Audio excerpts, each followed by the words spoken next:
Oh, I think I forgot to change the score, yeah. I mean, I changed the score, then I changed it back to change sides. There we go. So it's best of 5, so nothing is decided yet. SUNTZU has a slight advantage, obviously, with the first victory.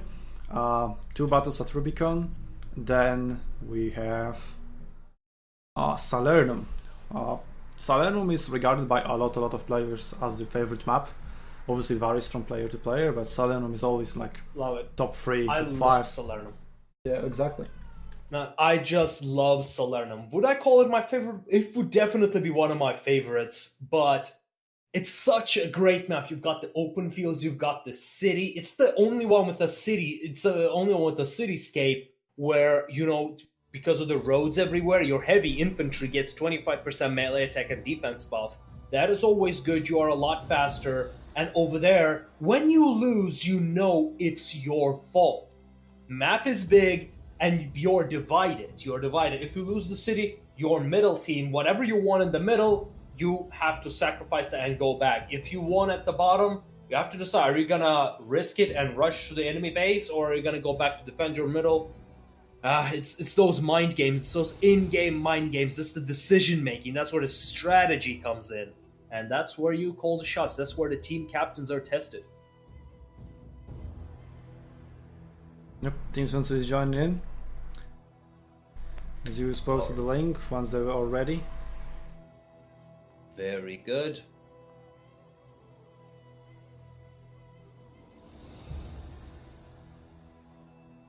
And it is kind of it's kind of funny for me as well, because the I have actually played for both clans at this point. It is it feels pretty weird. I'll give you that much. If I'm being impartial, do let me know, but I try to be as impartial as possible. I don't know. Okay, so Salernum. Now we've got Rubicon next to Salernum. I really want to see how it goes on Salernum. I honestly hope it's not gonna end up being 3-0. I want this to last longer, you know? Oh, most likely it's not going to be a 3-0. I mean, I would definitely like it, Kappa. Yeah. I definitely wouldn't mind it. But then again, I am a little bit biased. I think we should not be worrying about my bias over here. Now that I think about, yeah, I played for both clans. I think I'm the only impartial one here.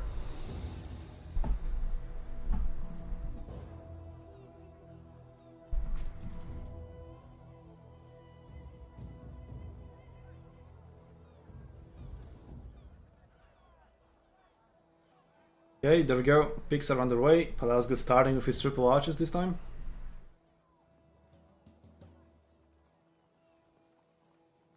What is the answer from SUNTZU? Most likely Jojo's triple spearman, as we have seen.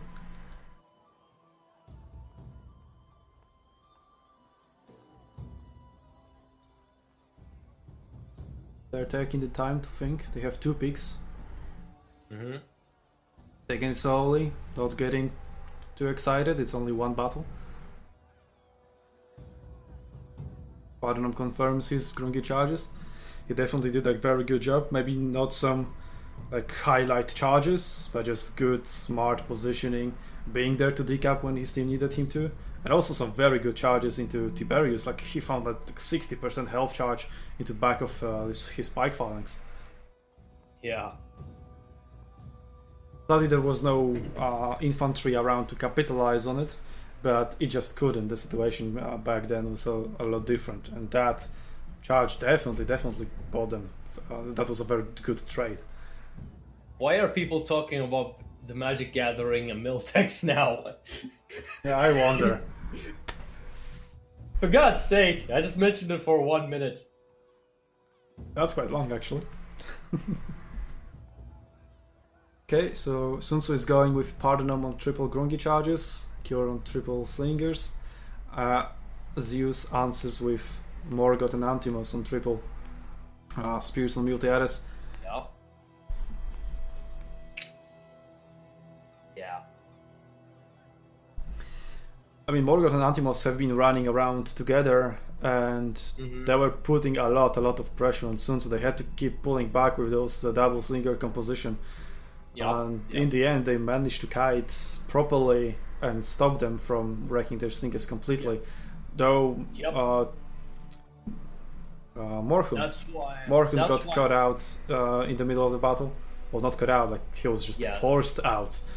He was forced out, but I feel like he could have done better there. He kind of lost his cool there. That's why I want to give the last MVP to Dexeros for just protecting his skirmishers so well. He did his best, and it was perfect. Cavalry could not go through, even though when they did try to pull through, the only reason they even lost the skirmishers that they did is because they weren't standing together. Yeah, but that battle was so intense and so over the place. It was so intense, oh my god! Like, it's so hard to, like, even confidently say what the hell happened. Because so much happened. I'm just wondering what's going through the players' heads right now. They must be like, holy shit, this is too tough. We can't do 5.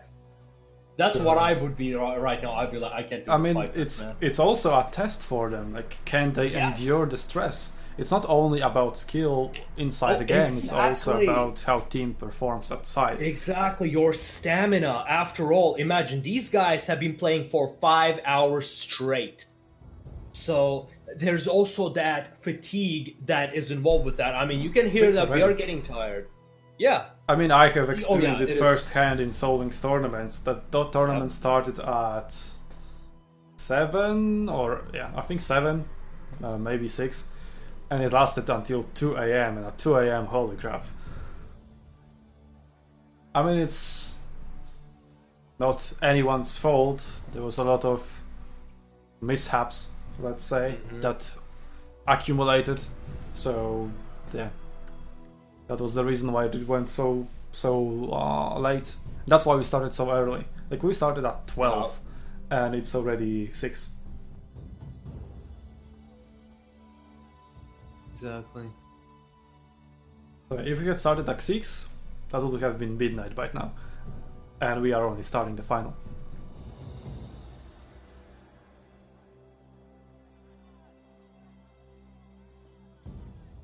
As it says, if a player name is Cancer, 30 minutes after creating account, he is renamed username. Really? I don't know. That's what Crazy says. Well, that's disappointing.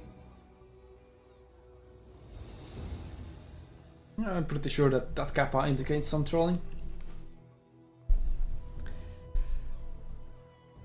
So let's see, SUNTZU again with double javelin, 1 sword. And those javelin are very, very tanky. Despite those slingers fighting some good shots at them, they can withstand quite substantial fire. But but then they found some close range focus fire, and that wrecked those javelin. And but up until that point, they were doing some very good damage and they were surviving. I mean, let's not forget the majority of the javelin survival comes from their missile block. If they cannot block those missiles, they're gonna get wrecked.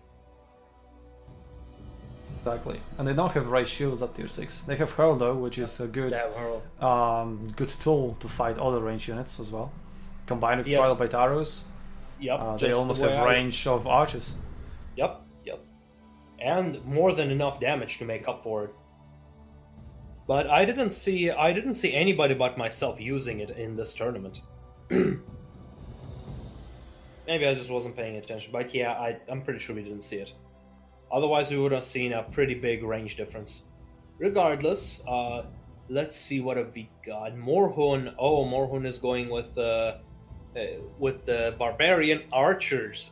Surprising pick, at least for those who don't know. Apparently, I asked him about that. He said that's because they have a better range and damage than the Greek archers at tier 6. Can we confirm that? So I don't have their stats. Neither do I, but that's what I've been told. I don't know. They don't have barrage. Yeah. They have Scorch Earth though. But for that, they need to get really close, and they lack that Scorch Earth in the last battle. That Scorch Earth would help a lot against those spikes. Yes. One of One of the counters to pikes is the Scorched Earth. But I mean, There's if you, no denying if you need that. Sculpture, why don't pick Falksman on Vercingetorix? Maybe Rav doesn't feel comfortable on Vercingetorix. Maybe he doesn't have his at high tier. I don't know. Could be, but I think they want to secure their range advantage. Because right now they have the range advantage with two skirmishers. That's true, and no longer a light arty on the side of Zeus. Yep. Slingers and archers against 2 javelins and Pelasgos' archers. I will have to give the advantage definitely to the SUNTZU team. Although, SUNTZU team is going to be rushing it this time. They have they've got 9 Milty-80 spears. So they will need a lot of defense. They will definitely need a lot of defense. Although Sin might be able to provide that. They only have one more. Yeah, Fortify is definitely a good defense tool, and they have 2 Milty-80 spears to neutralize each other. Though the question is, they are will not they be able they are to not pull tier through? 10 though, so that's a disadvantage on SUNTZU's side. Lack of those tier 10 commanders. Yes, but Antimos is very well known for his ability to pull through in a way that minimizes damage. I've seen him doing it multiple times. So it is really gonna be down to micro. Forget about tactics. This is just micro battle. Oh, I don't know. I think in previous battle it was tactics that prevailed.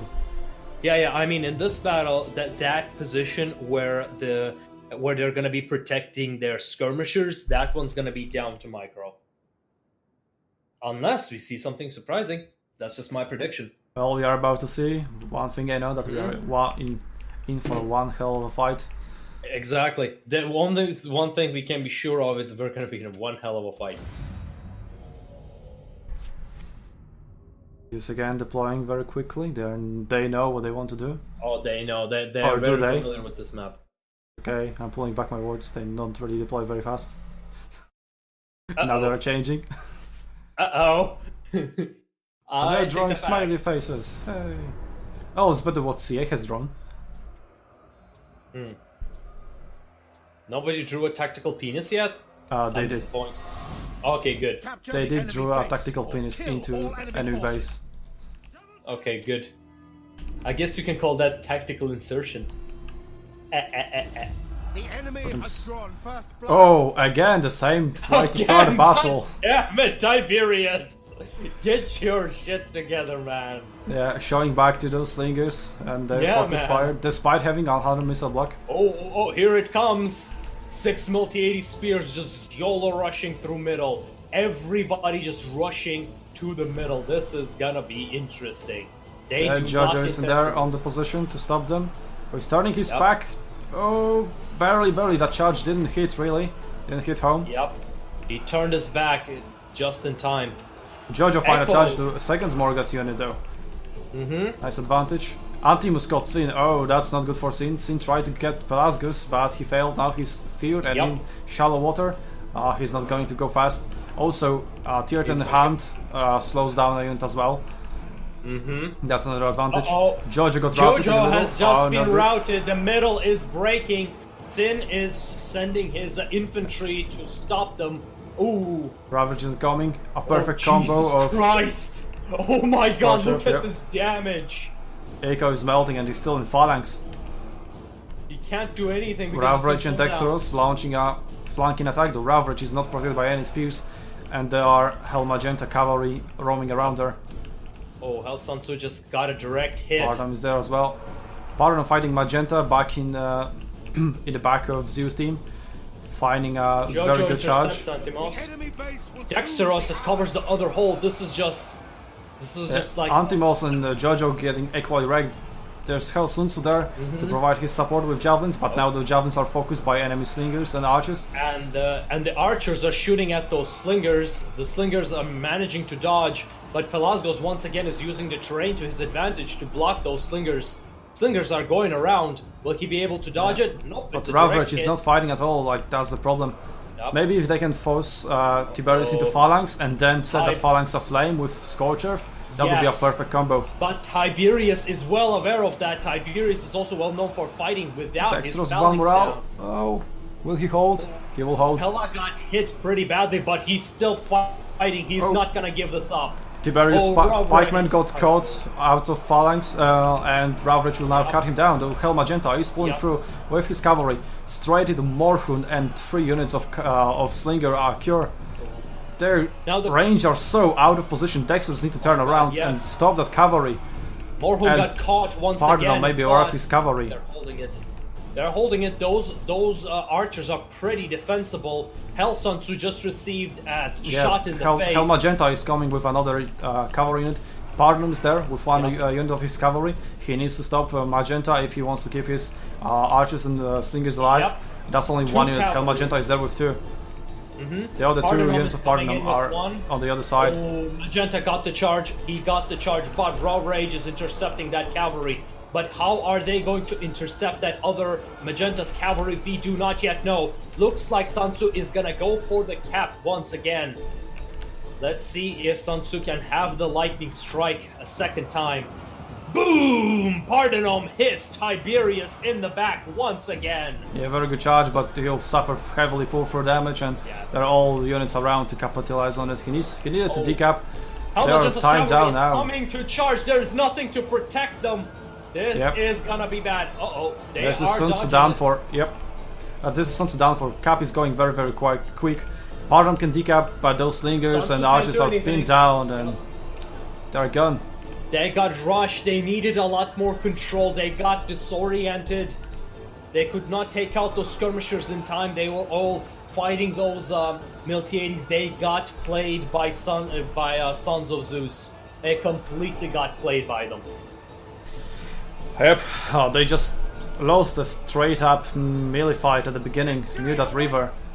Yep. Some due to the positioning, some due to outplays, or just better stats. Yep. There it goes, a cap for Sons of Zeus. And it's 1-1 on Rubicon. And we are going. 1-1. And we'll have at least 2 battles on Salernum. Well, we'll have 2 battles on Salernum, and maybe another one on Oasis, I think. A tiebreaker map. Yes, indeed. Yes, indeed.